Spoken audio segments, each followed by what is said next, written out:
He used to break men with a single look. Now Dominic Russo couldn't even pour his own whiskey. The bullet that severed his spine was supposed to end his reign, turning a feared syndicate boss into a ghost trapped in a wheelchair. His enemies were circling, his capos were whispering, and his new wife, Claire, was supposed to be nothing more than a pawn.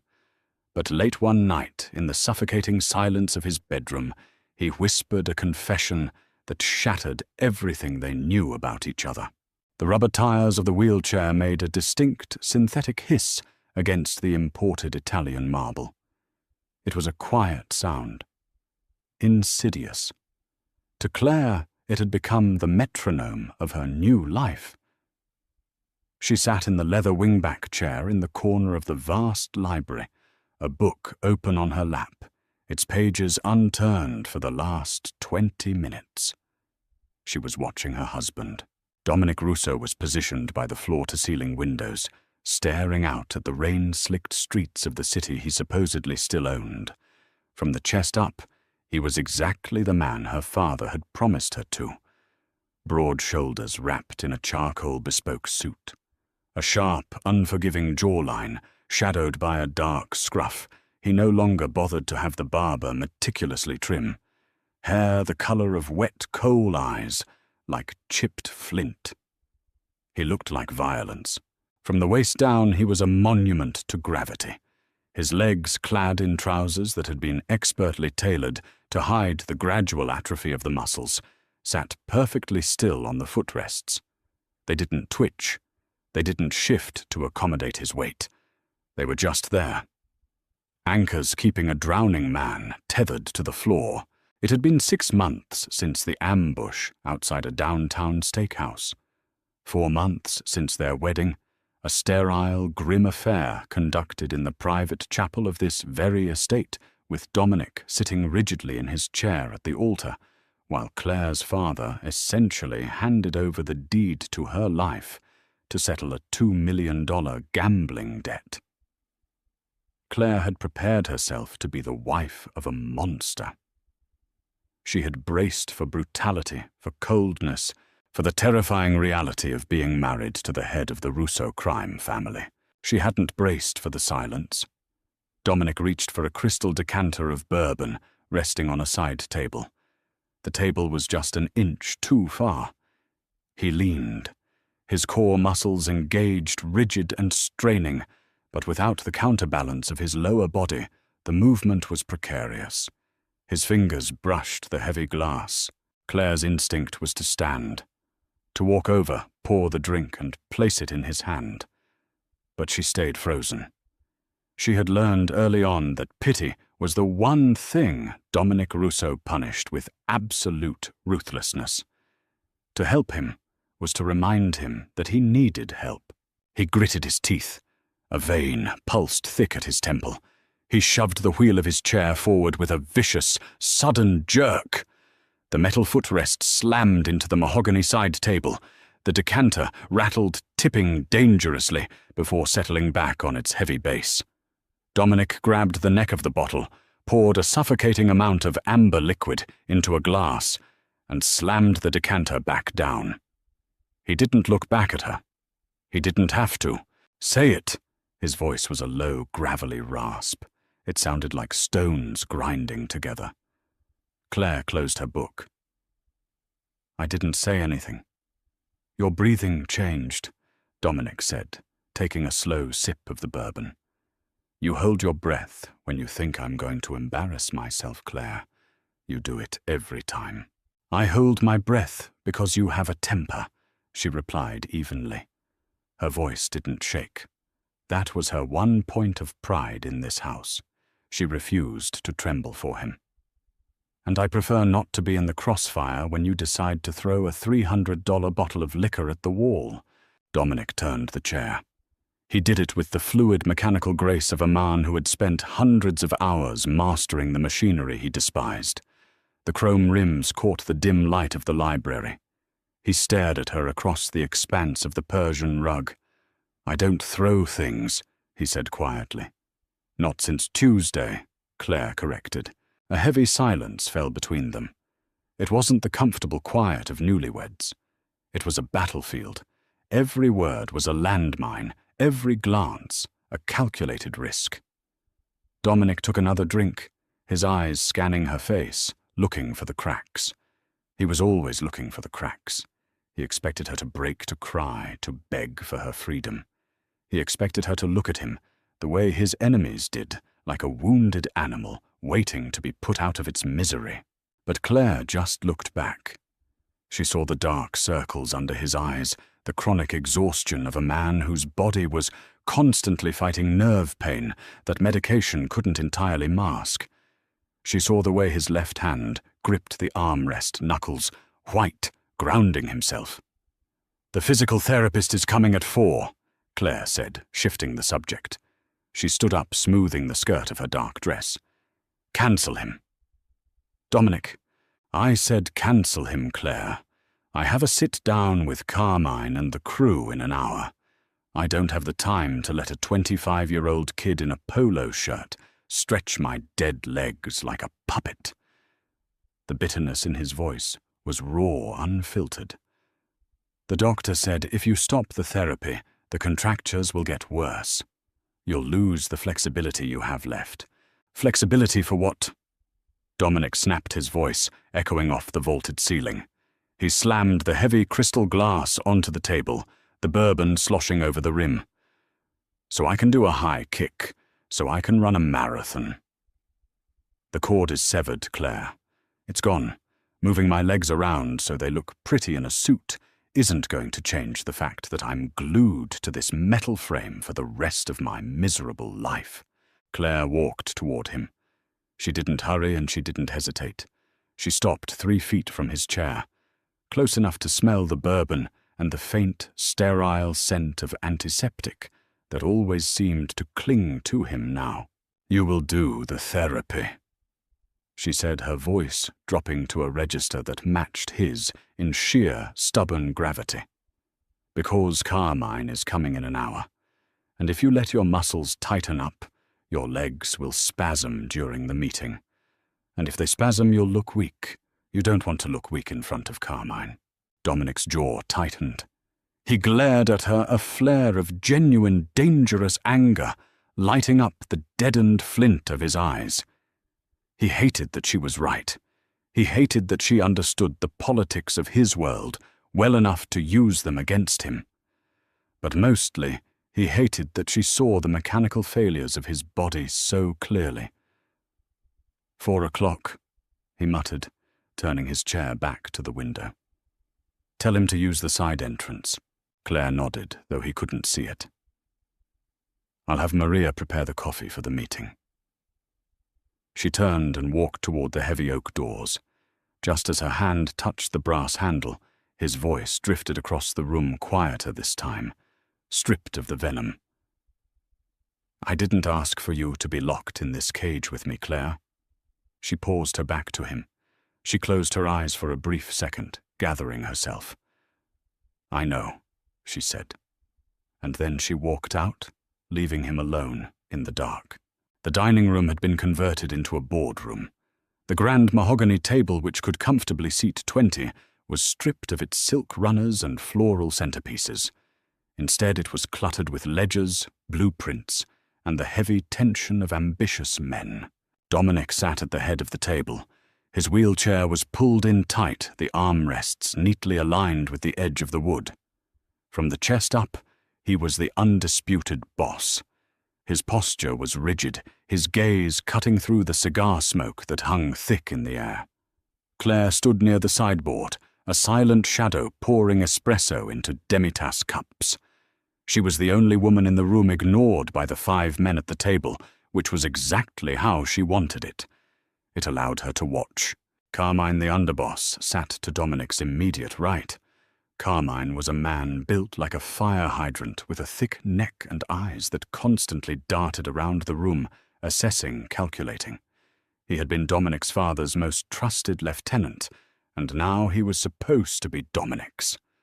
But loyalty in the syndicate was tied to strength, and strength was entirely physical.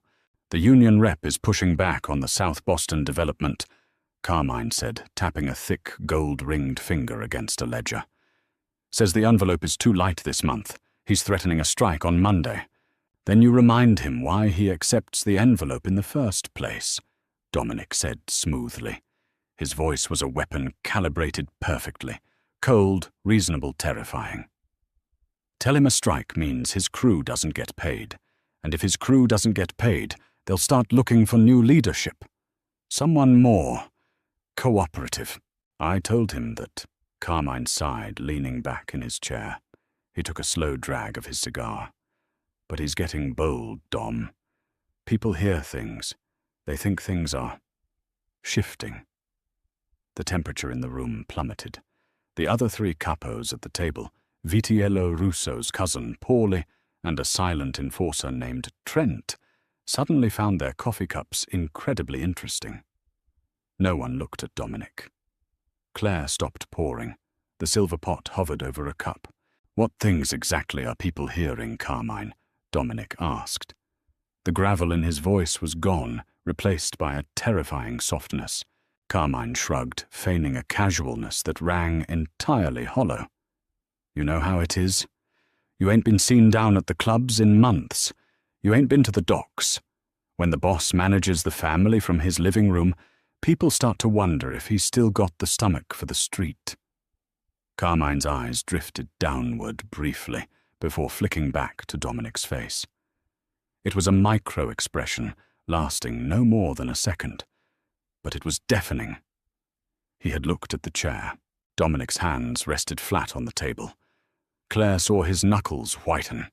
He was preparing to speak, to assert dominance, to rhetorically cut Carmine off at the knees. But then the betrayal came from within. It started as a subtle tremor completely out of Dominic's control, a misfiring of damaged nerves in his spinal cord. His right leg twitched. Claire saw it instantly. The fabric of his trousers pulled taut against his thigh.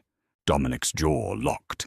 He clamped his hands down harder on the table, trying to shift his weight, trying to force his torso to counteract the spasm below his waist.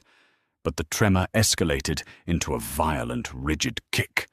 His heavy leather-shod foot slammed upward, hitting the underside of the heavy mahogany table with a dull, hollow thud. The sound silenced the room. Carmine stopped mid-drag on his cigar. Vitiello looked up. Dominic froze. The color drained from his face, leaving him looking sickly and pale. A bead of sweat broke out at his hairline. He was trapped.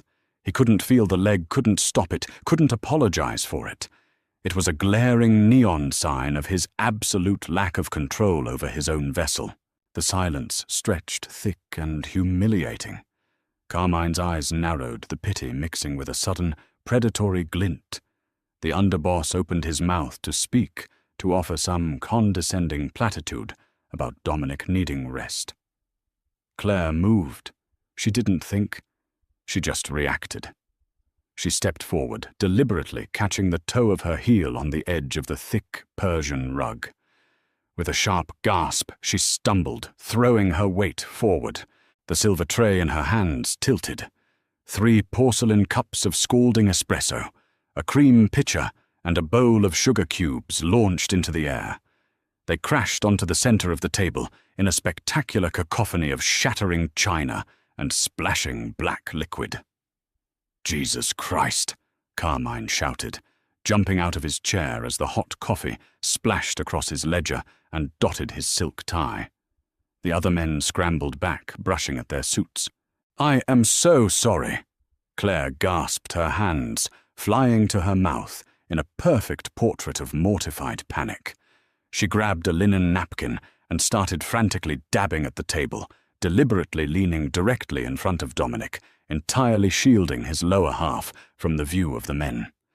"My heel caught the rug. I'm so clumsy. Carmine, your tie, I am so sorry."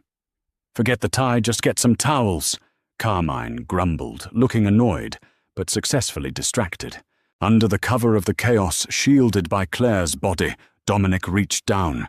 His hands clamped onto his right thigh, locking the spasming leg in place, forcing it back down to the footrest with brutal force. He held it there until the muscle finally surrendered and went limp. He looked up at Claire. She was still apologizing to Paulie, furiously wiping up spilled sugar. She didn't look at Dominic. She didn't seek a silent, "Thank you. All right, enough." Dominic barked his voice, loud, breaking through the commotion. The capos stopped complaining and looked back at him. Dominic's hands were back on the table steady. His face was a mask of cold annoyance. "Claire, leave it. Get Maria to clean this up," Dominic ordered. He didn't sound grateful. He sounded like a boss dismissing a clumsy servant.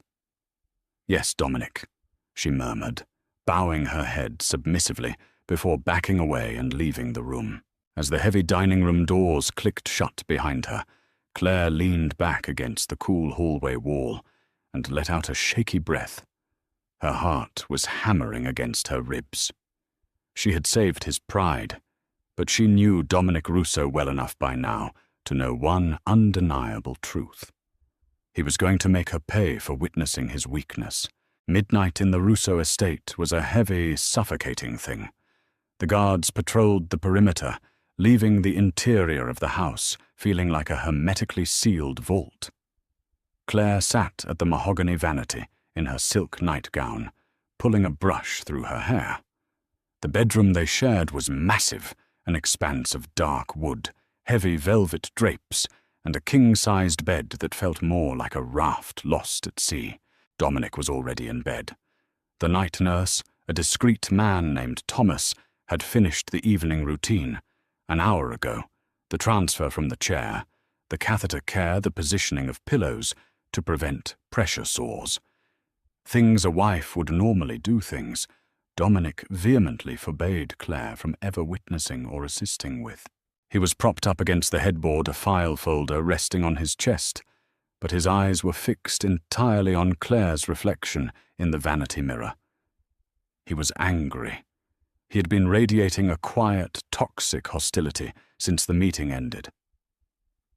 "You think you're clever," Dominic finally spoke.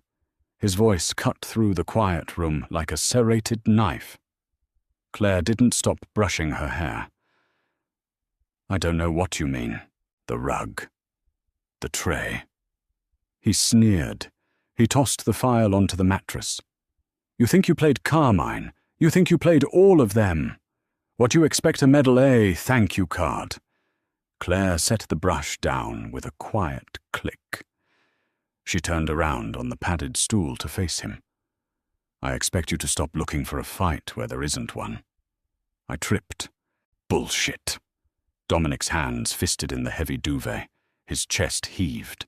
"You saw me lose control. You saw that twitch, and you threw yourself at the table like a goddamn martyr to protect my fragile ego, to hide the cripple from the wolves." "I was protecting the family's interests," Claire said, keeping her voice even. She knew better than to raise it. When he got like this, he was looking for a screaming match. He was looking to exert control over something, someone, since he couldn't control himself. "If Carmine thinks you are weak, he moves against you.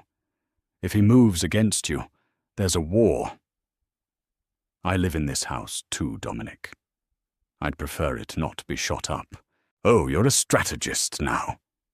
He laughed, a harsh, ugly sound. "My little bride playing mob boss from the sidelines. Let me tell you something, Claire. Carmine didn't buy the clumsy act. He knows. They all know. They know you run the city," she countered. "They know I'm half a man." He roared. The silence that followed was deafening. The words hung in the air, raw and bleeding.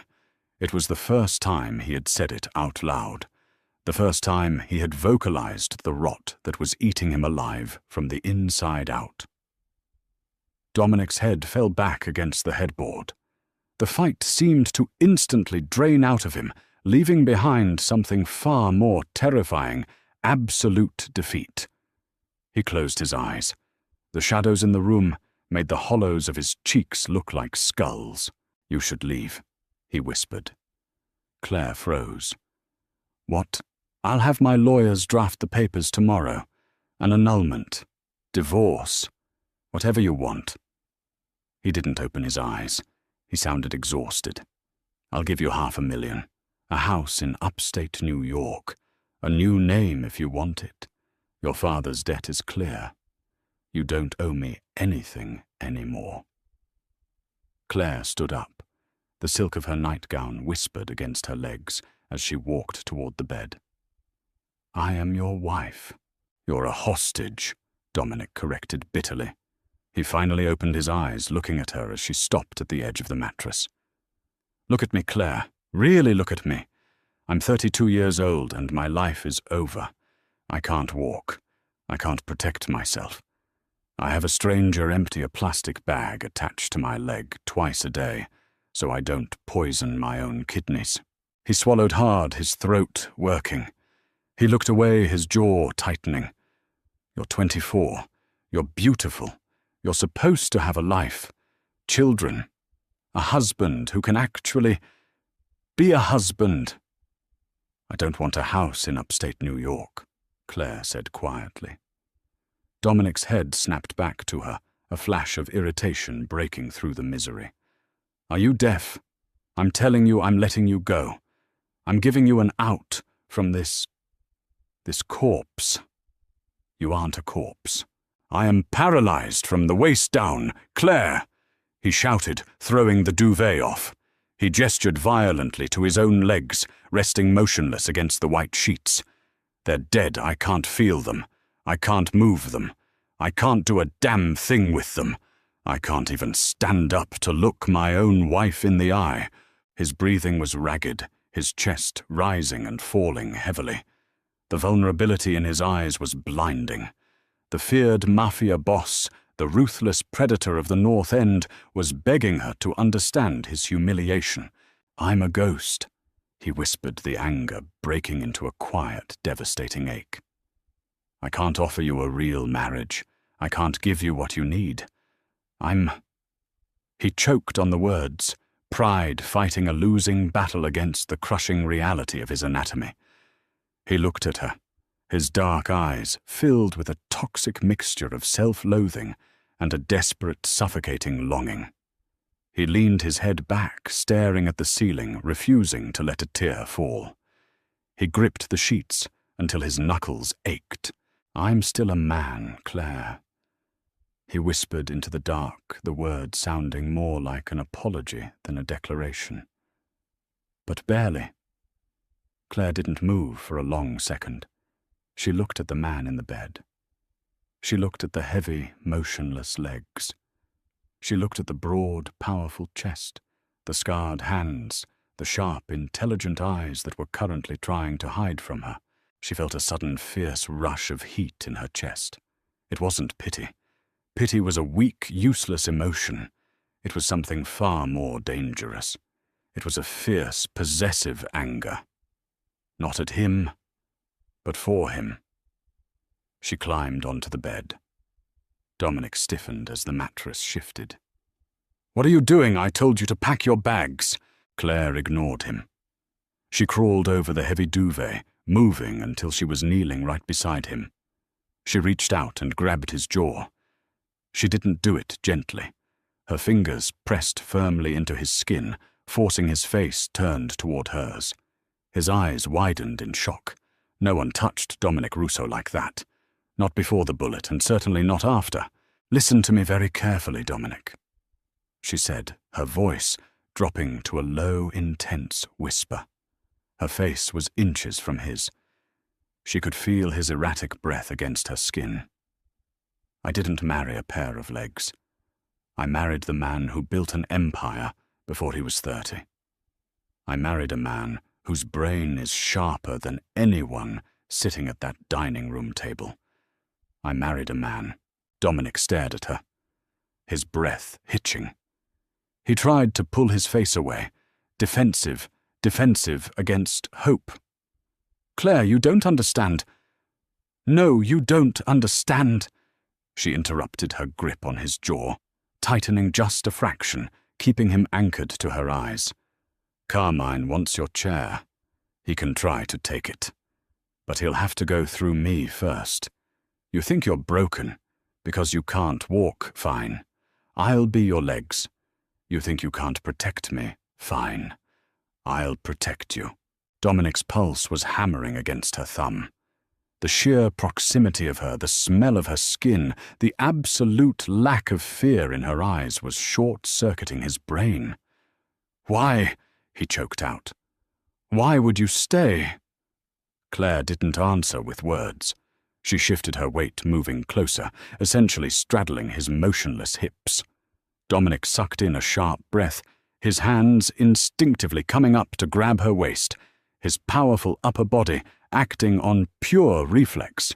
She leaned down until her lips were brushing against the rough scruff of his jaw.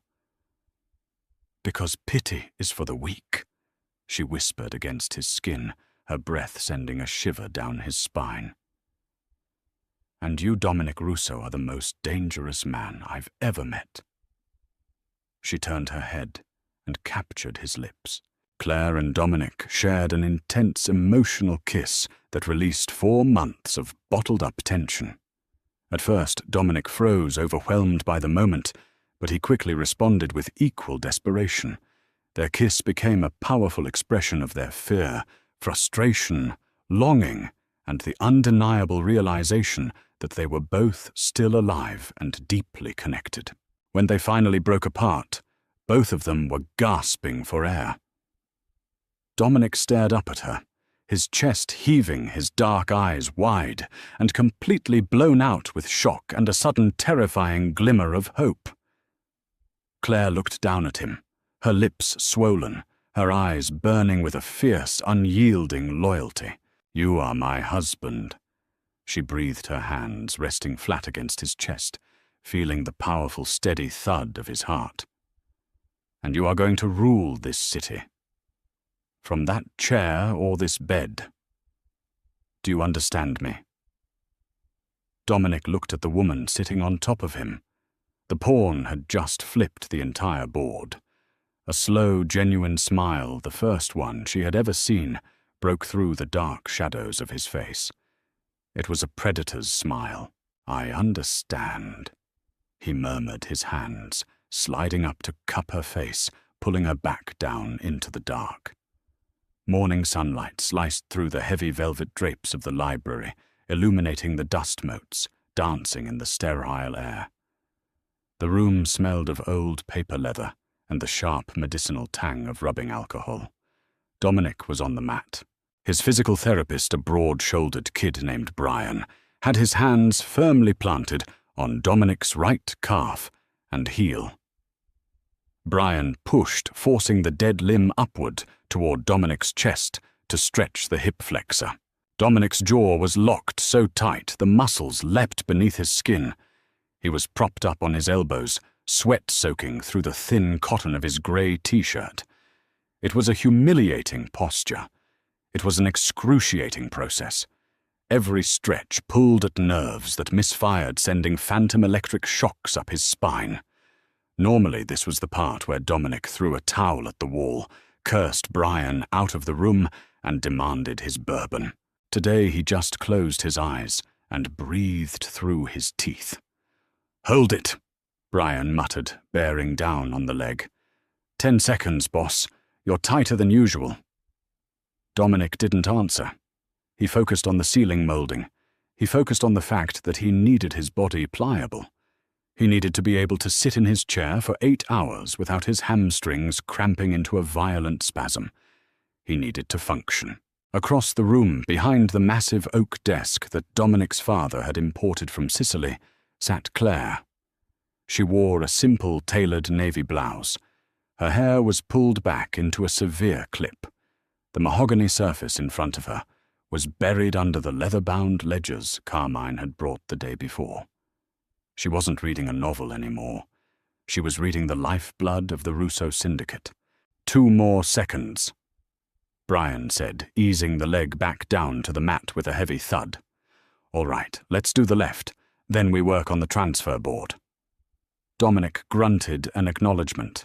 He wiped the sweat from his forehead with the back of his hand and turned his head to look at his wife. Claire had a silver fountain pen caught between her teeth. Her brow was furrowed, her finger tracing a line down a column of handwritten numbers. She flipped a page back, then forward, then back again. "He's padding the construction numbers," she said, not looking up. The quiet scratch of her pen on a notepad was the only sound in the room, besides Dominic's heavy breathing. "The union payouts?" Dominic asked, his voice strained as Brian wrenched his left leg up. "Yes." Claire finally looked up, tapping the ledger. "Sullivan's union envelope is supposed to be $50,000 a month. Carmine has $75,000 logged here for the last 3 months under the South Boston project. Either Sullivan suddenly got very expensive, or your underboss is skimming 25 grand off the top and blaming the unions." Dominic felt a cold, familiar calm settle over his chest. The pain in his spine retreated, replaced by the sharp, analytical focus that had made him a boss at 28. "Carmine thinks I'm too doped up on painkillers to read the books," Dominic said softly. "He thinks you're too busy staring out the window," Claire corrected, brutally honest. She closed the ledger. "If he's skimming, he's building a war chest. You don't steal from the family unless you're planning to leave it or take it over." "He's planning to take it over." Dominic pushed himself up into a sitting position as Brian backed away. "He's been planting seeds for months, whispering to the capos that I'm unfit. The stunt at the table yesterday. He was hoping for a show, and he almost got one," Claire said evenly. Dominic looked at her. Really looked at her. There was no pity in her eyes, no lingering trace of the frightened girl who had stood at the altar 4 months ago. The kiss last night hadn't been a magic cure. It hadn't fixed his spinal cord, but it had cauterized the bleeding in his head. She had demanded he be a man, and he was realizing that manhood had absolutely nothing to do with the dead weight of his legs. "Help me up," Dominic said to Brian. The therapist moved in with the polished wooden transfer board, sliding it under Dominic's hip. With a practiced fluid motion that still required immense upper body strength, Dominic braced his arms, lifted his torso, and slid across the board into the waiting wheelchair. He adjusted his legs onto the footrests himself, his hands moving with mechanical efficiency. He wheeled himself around the desk, stopping right beside Claire's chair. He reached out and picked up the ledger. "Call Sullivan," Dominic ordered, his eyes scanning the numbers. "The union rep?" Claire asked. "Carmine usually handles him." "Carmine is done handling things. Have Sullivan brought here. Tonight at 8.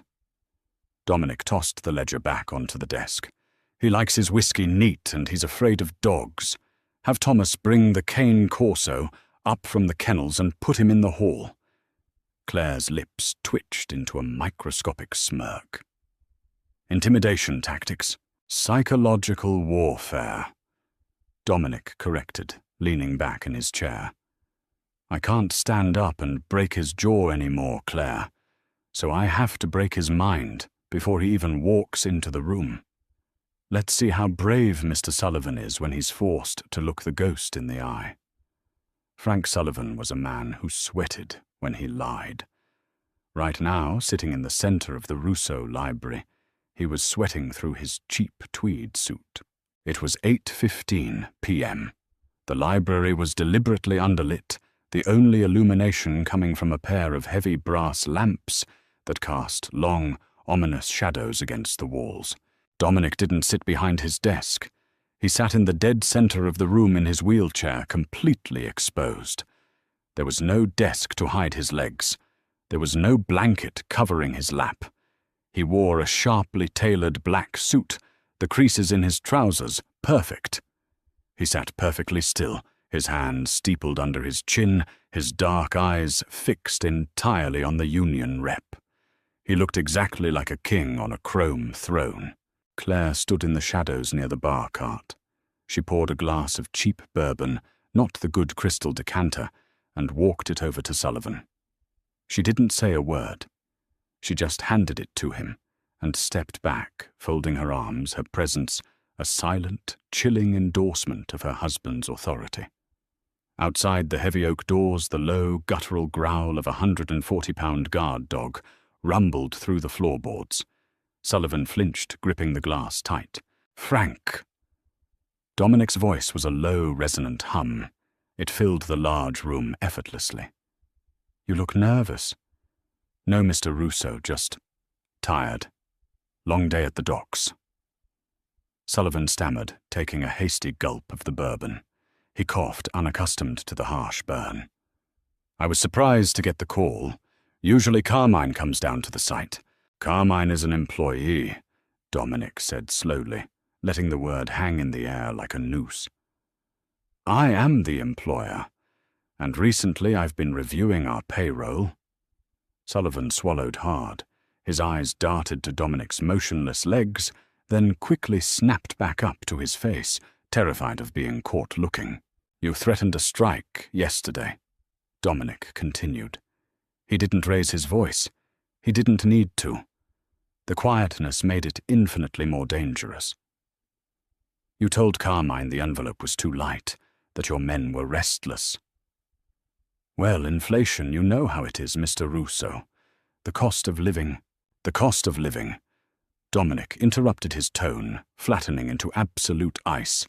"Is exactly what I decide it is. I pay you $50,000 a month to ensure the concrete pours on time and the inspectors look the other way. That is the arrangement." Sullivan wiped his brow with a crumpled handkerchief. "Carmine said. He said you guys could do 75. He said you authorized it. Did he?" Dominic leaned forward slightly. His core muscles held him perfectly steady. "Because my ledgers say 75,000 left my accounts, but my instincts say 50,000 went into your pocket and 25,000 went into Carmine's." Sullivan froze. The color drained from his face entirely. He opened his mouth, closed it, and then looked desperately toward the door, as if the growling dog was suddenly preferable to the man in the chair. I don't know what Carmine does with his cut, Mr. Russo. I swear to God, he just hands me the envelope. I don't ask questions." "You're asking for a strike," Dominic pointed out. "That was Carmine's idea." The words tumbled out of Sullivan's mouth in a panicked rush. He was breaking exactly as Dominic knew he would. The man was a coward, emboldened only by Carmine's assurances.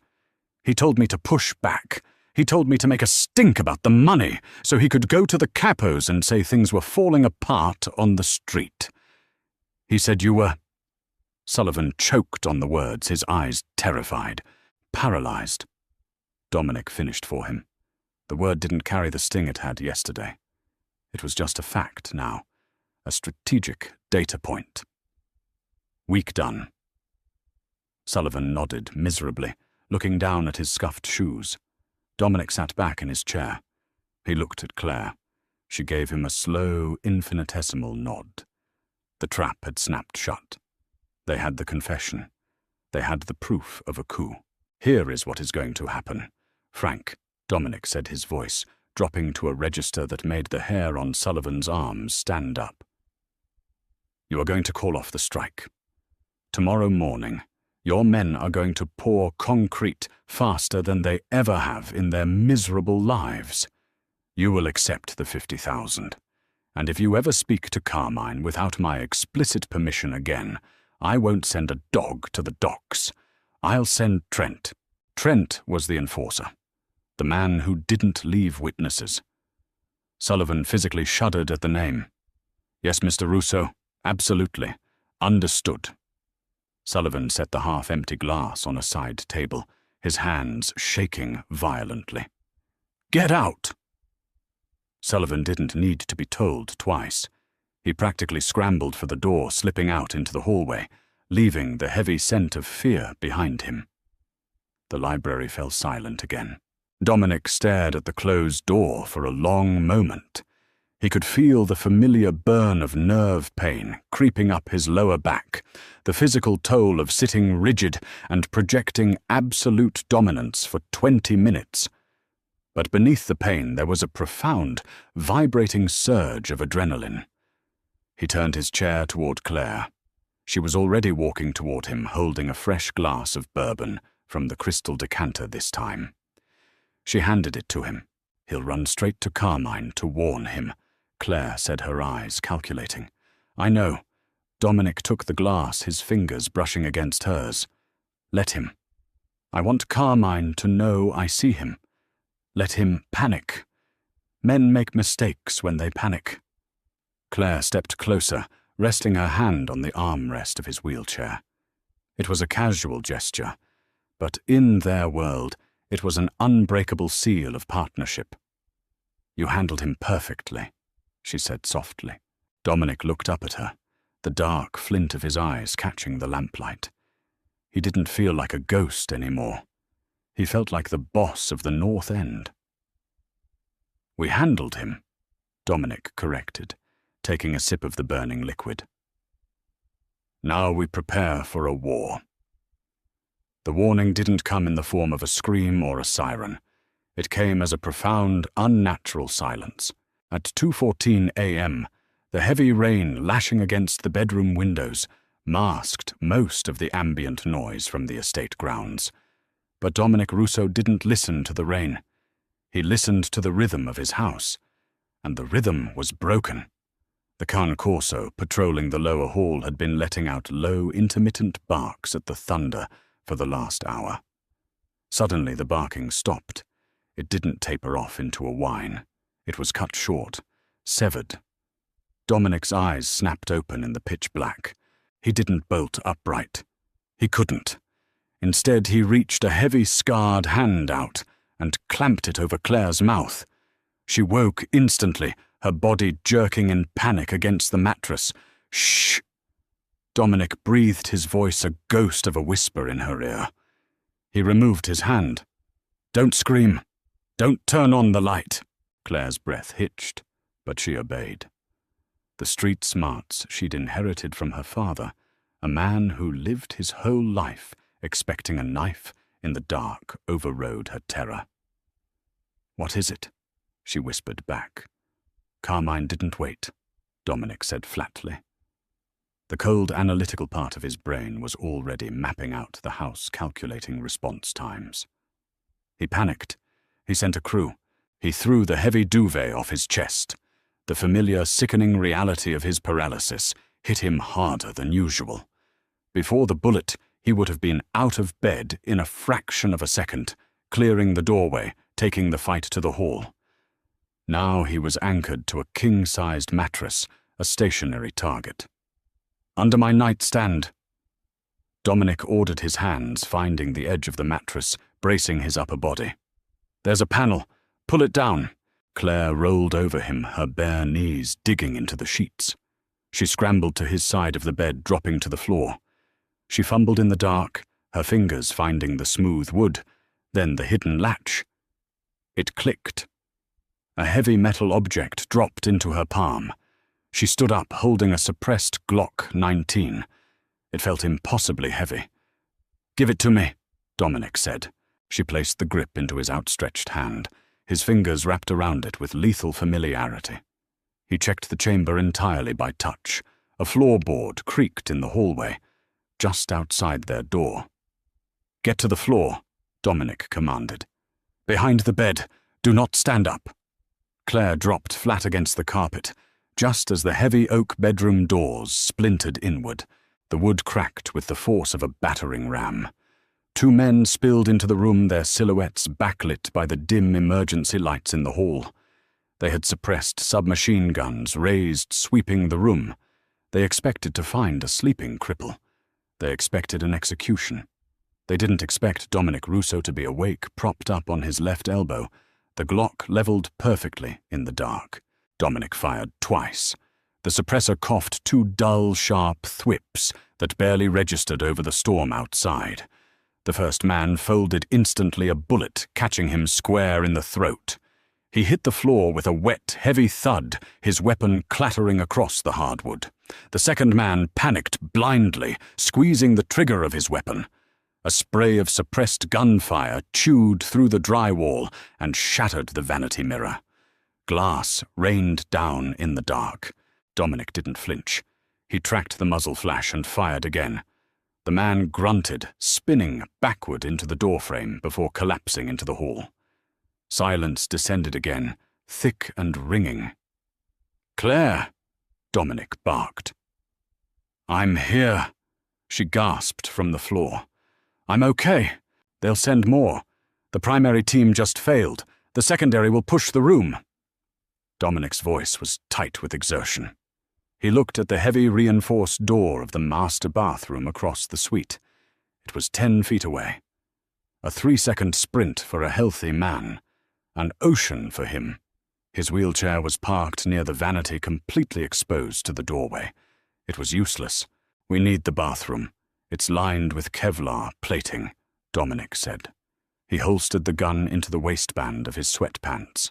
He grabbed the edge of the mattress and heaved his upper body forward. He didn't slide gracefully. He threw himself off the bed. His torso hit the floor hard, his shoulders taking the brunt of the impact. His legs followed a second later, dragging over the edge of the mattress and slamming onto the hardwood like 2 sacks of wet sand. The sound was brutal, entirely devoid of dignity.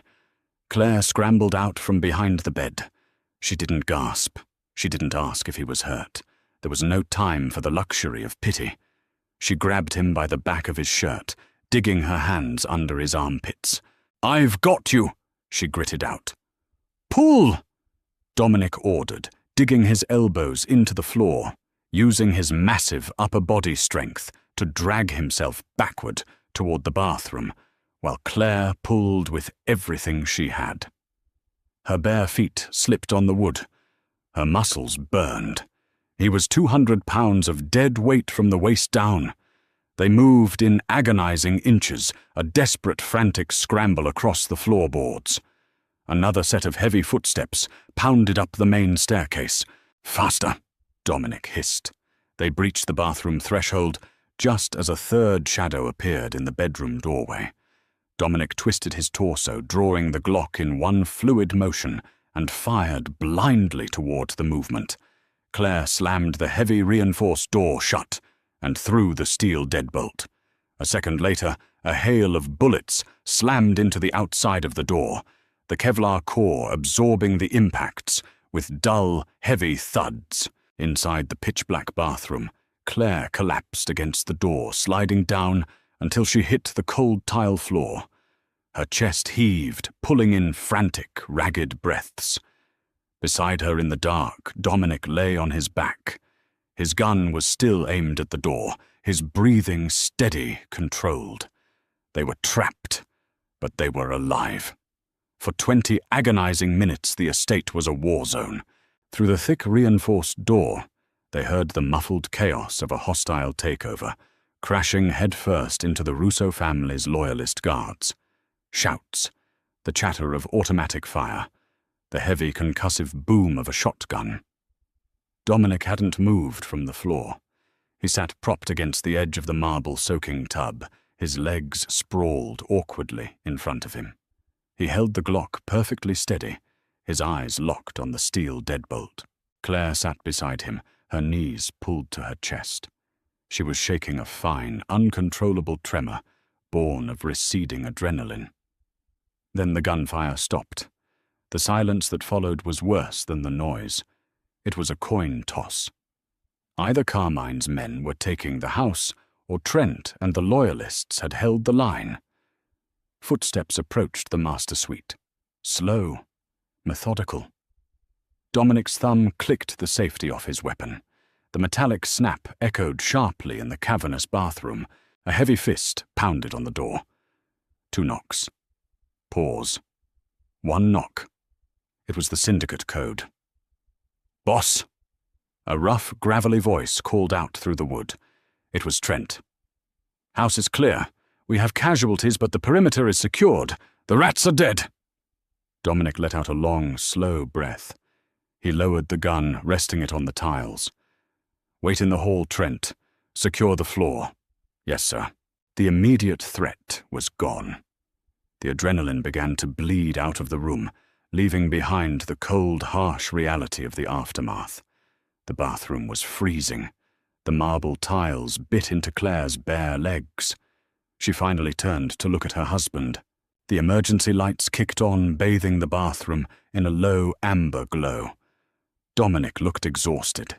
His grey t-shirt was bunched up, revealing angry red scrapes across his ribs from dragging himself across the floorboards. His dark hair was plastered to his forehead with sweat. He was staring at his legs. It wasn't a look of anger this time. It was a look of profound, quiet defeat. He had survived, but he had done it crawling on his belly like a wounded animal. The indignity of the escape was eating him alive. Claire pushed herself off the door. She crawled across the tiles until she was sitting directly in front of him. She reached out and gently straightened his right leg, moving it from its twisted, unnatural angle until it rested straight on the floor. She did the same with the left. She arranged him with a quiet, careful dignity. Dominic watched her, his jaw tight. "I couldn't protect you." He rasped the words, tasting like ash in his mouth. "If they had breached that door, I couldn't have gotten you out. You shot 2 men in the dark," Claire said, her voice steady, stripping the emotion from the facts. "You got us in here. You saved my life, Dominic. I dragged myself across my own bedroom floor." He looked up at the ceiling, refusing to meet her eyes. His voice cracked, stripped of all its hardened armor. "I am a liability. Carmine was right. A boss who can't stand his ground is dead weight." Claire felt a sudden sharp sting in her palm. She looked down. During the scramble to open the hidden compartment, she had cut her hand on a piece of shattered glass from the vanity. Blood was welling up thick and dark, smearing across her palm. She didn't grab a towel. She didn't flinch. She reached out and pressed her bloody palm flat against the center of Dominic's chest, right over his heart. Dominic flinched at the cold wetness, his eyes snapping down to her hand and then up to her face. "Do you feel that?" Claire asked, her voice fierce, cutting through his self-pity like a scalpel. "You're bleeding," he said, his brow furrowing in alarm. He reached to grab her wrist, but she pushed harder against his chest, holding him in place. "I asked if you feel that," she repeated. Dominic stopped fighting. He looked at her eyes. They were dark, wild, and completely fearless. "I feel it," he whispered. "Good. Because that is the only blood we spill tonight," Claire said. She leaned in her face, inches from his. The smell of gunpowder and copper hung between them. "You think standing your ground requires legs? Standing your ground requires this." She tapped her free hand against his temple. "Carmine has 2 working legs, and he just lost a war to a man sitting in a bed. He is stupid. You are dangerous." She pulled her hand back from his chest, leaving a dark, bloody handprint on the grey cotton of his shirt. A brutal, visceral mark of ownership. "You are going to let Trent put you back in your chair," Claire told him, her tone leaving zero room for debate. "You are going to put on a clean suit, and you are going to call a meeting of the remaining capos in the library at sunrise. You are going to show them exactly what happens when someone tries to kill the boss of the North End." Dominic stared at her. The crushing weight of his physical limitations, which had been threatening to drown him just seconds ago, shattered against the sheer, unyielding force of her will. She wasn't just his wife anymore. She was his armor. He looked at the bloody handprint on his chest. Then he looked back at the woman who put it there. A low, dark chuckle rumbled in his throat. It was a terrifying sound. It was the sound of a predator waking up. "You're ruthless, Claire," he murmured, reaching up to cup the side of her face. His thumb gently brushed against her cheekbone. "I'm a Russo. she replied, simply leaning into his touch. Dominic's eyes softened, a crack of genuine, overwhelming affection breaking through the violence of the night. He pulled her forward, pressing his forehead against hers. They sat there, on the freezing marble, surrounded by the wreckage of their home, breathing in the same air.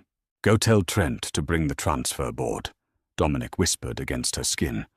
"I have a syndicate to clean up."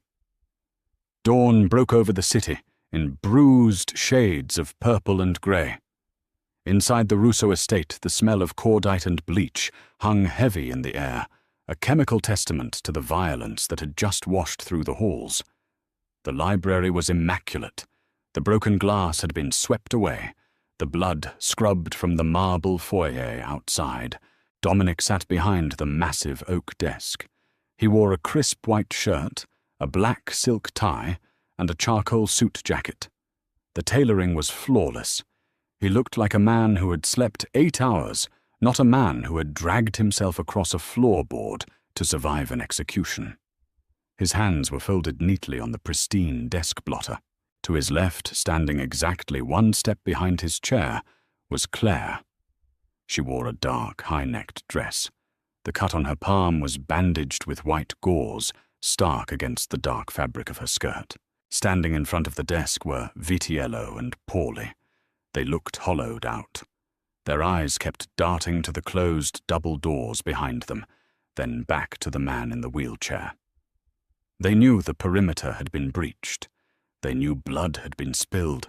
What they didn't know was how the man sitting in front of them, who couldn't feel his own toes, was the one who had orchestrated the cleanup. The heavy doors groaned open. Trent walked in his suit jacket off his white shirt, stained with rust-colored smears. He was dragging a man by the collar. He threw Carmine onto the Persian rug. The underboss hit the floor hard. He didn't look like a usurper anymore. His lip was split, his left eye was swelling shut, and his breath rattled in his chest. He looked up, coughing, and his eyes met Dominic's. Dominic didn't say a word. He just stared. The silence stretched for 10 excruciating seconds. Paulie shifted his weight, his dress shoes squeaking faintly on the wood. Vitiello swallowed audibly. "You look tired, Carmine," Dominic finally said. His voice was a calm, flat expanse of ice. Carmine pushed himself up onto his knees. He spat a wad of blood onto the rug. "You got lucky, Dom. Your loyalists, they fought like dogs." "I didn't need the loyalists for the 2 men you sent to my bedroom," Dominic replied evenly. He reached into his jacket pocket, pulled out the heavy black Glock 19, and placed it onto the desk with a heavy clack. "I handled them myself." Carmine's good eye widened. He looked at the gun, then up at Dominic, the realization sinking in like a stone in deep water. He had underestimated the ghost. "You thought the chair made me deaf," Dominic said, leaning forward. His broad shoulders blocked the morning light from the window, casting a long shadow over the kneeling man. "You thought it made me blind. You thought because I couldn't walk down to the docks I couldn't see you bleeding the unions. You thought because my legs are dead, my mind was too. Dom, listen. I listened to you for 4 months." Dominic cut him off the volume of his voice, never rising above a conversational hum. That was what made it terrifying. "I listened to you whisper to my cousins. I listened to you pad the ledgers. And last night, I listened to your men kick down my door while my wife was sleeping." At the mention of her, Carmine's eyes flicked to Claire. He saw the bandage on her hand. He saw the cold, unblinking way she was looking at him. There was no mercy there. "She's a smart girl," Carmine rasped, a desperate, bitter sneer curling his bleeding lip. "She knows a sinking ship when she sees one. How long until she gets tired of playing nurse, Dom? How long until she wants a real man?" The air in the room evaporated. Vitiello closed his eyes, bracing for the explosion. Dominic didn't flinch. He didn't reach for the gun. He simply turned his head and looked at his wife. Claire stepped out from behind the chair. She walked around the desk, her heels clicking methodically on the hardwood. She stopped 2 feet from Carmine. She looked down at the ruined, pathetic man kneeling on the floor. "You sent killers into my home," Claire said. Her voice was quiet, stripped of any theatrical anger. It was purely transactional. "You ruined my dining room table, and you made my husband drag himself across the floor. You are a stupid, sloppy man, Carmine." She turned her back to him, entirely dismissing his existence, and walked back to Dominic's side. She picked up the silver coffee pot from the side table and poured a black stream into Dominic's cup. Dominic took the cup. He took a slow sip. "Take him to the warehouse," Dominic said, looking over his coffee cup at Trent. "Make sure he understands exactly what happens to rats before you end it. Then leave him in the trunk of Sullivan's car at the docks. The union needs a reminder of who signs their checks." Trent nodded his face, a mask of brutal efficiency. He grabbed Carmine by the back of the neck, hauling him to his feet. Carmine didn't scream. The fight had been entirely bled out of him. He was dragged out of the library, his scuffed shoes leaving drag marks on the rug. When the doors clicked shut, Dominic turned his attention to Vitiello and Paulie. "There is a new structure as of this morning," Dominic said. "Trent is stepping up. He takes Carmine's territory. You two will report directly to me every Tuesday with the ledgers. If a single cent is unaccounted for, you don't answer to the capos. You answer to Trent. Are we clear?" "Crystal clear, boss," Paulie stammered, nodding rapidly. Vitiello echoed the sentiment, his face pale. "Good. Get out." The 2 capos practically ran for the door. When the room was finally empty, the heavy silence returned. But it wasn't the suffocating, toxic silence of the past 4 months. It was the quiet of a settled storm. Dominic set his coffee cup down. He looked at the gun on his desk. Then he looked at Claire. "You didn't flinch," he noted softly. "Neither did you," she replied. She reached out her unbandaged hand, resting on his shoulder. Dominic reached up, covering her hand with his own. He rubbed his thumb over her knuckles. He was the undisputed king of the city again, and he knew exactly who had handed him back his crown. Winter arrived in the city with a bitter, unforgiving chill. Snow piled up against the wrought-iron gates of the Russo estate, blanketing the grounds in pristine white. Inside the master suite, the fireplace was roaring, casting a warm, flickering orange glow across the dark wood and heavy velvet. It was late. The house was quiet. Dominic was sitting on the edge of the mattress. The wheelchair was parked securely next to the nightstand. There was no physical therapist in the room. There was no night nurse hovering in the hallway. He had fired Thomas 3 weeks ago. He gripped the wooden transfer board with his left hand, his right hand planted firmly on the mattress. His biceps bunched thick and corded with new muscle. He had spent the last 3 months attacking his upper body in the estate's gym with a brutal, relentless discipline. If he was going to be confined to the chair, he was going to turn his torso into a weapon. With a smooth, powerful grunt of exertion, he lifted his weight, swinging his hips across the board and settling back against the pillows. He reached down, grabbing his heavy, motionless legs one by one, and pulled them up onto the mattress, straightening them out. He didn't hate the process anymore. It was just mechanics. The bathroom door clicked open. Claire walked out, the steam trailing behind her. She wore a simple, white silk robe, her damp hair falling around her shoulders. She walked over to the bed, dropping the robe, and slid under the heavy down comforter next to him. The cold radiating off her skin was a sharp, pleasant contrast to the heat of the fire. Dominic turned his head, watching her settle in. The fierce, untouchable mob wife, who terrified capos in the library, softened instantly in the dark of their room. He reached out, tracing the line of her jaw with 2 fingers. "You're freezing," he murmured, his voice a low gravel. "Warm me up, then," she challenged softly, her eyes holding his. Dominic didn't hesitate. He shifted his weight, pulling her firmly against his side. His arm wrapped around her waist, anchoring her to his chest. He couldn't feel her legs tangling with his beneath the sheets, but he could feel the steady, rhythmic beat of her heart against his ribs. He could feel the soft breath escaping her lips as she buried her face in the crook of his neck. "Trent handled the docks today," Dominic said, quietly staring at the ceiling. "Sullivan is falling in line. The revenue is up 12%. "I know," Claire said, her fingers lightly tracing patterns on his chest. "I checked the ledgers before dinner." He let out a short, genuine laugh. "You're going to put my accountants out of business. Someone has to make sure you aren't getting robbed while you're busy glaring at people," she teased. The humor faded, leaving a comfortable, intimate quiet. Dominic tightened his grip on her slightly. He thought about the night Carmine's men had breached the house. He thought about the blood on his chest, the raw, terrifying vulnerability of crawling on the floor, and the absolute lack of fear in his wife's eyes. "I thought about letting him go, you know," Dominic confessed into the dark. Claire stopped tracing. "Carmine." "No." He swallowed hard.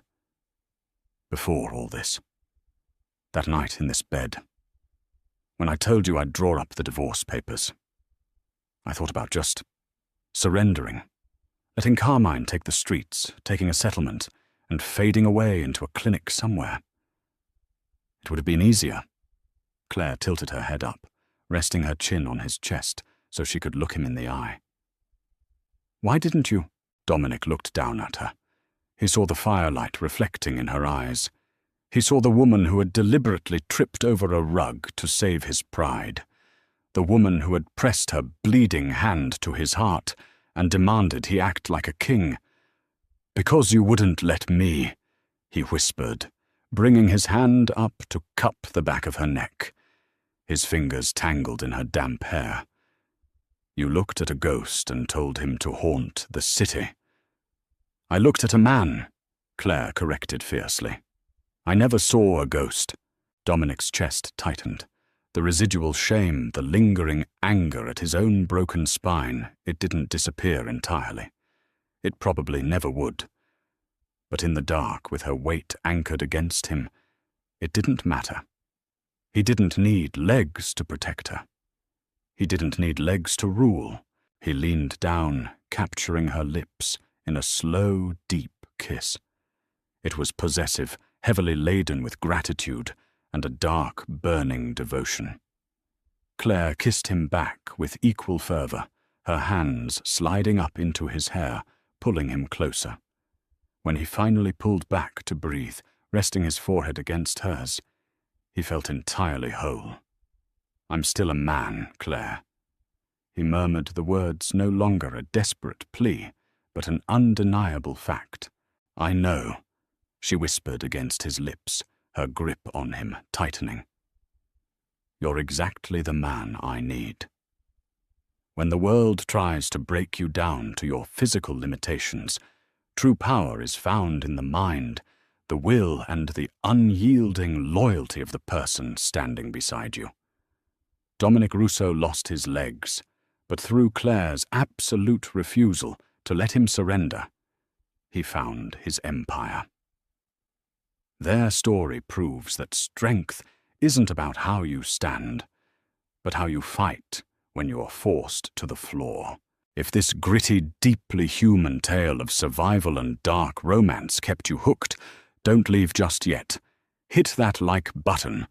Share this video with someone who loves a story of resilience, and make sure to subscribe to the channel for more intense, dramatic storytelling. Leave a comment below what was your favorite moment of Claire's absolute ruthlessness. See you in the next one.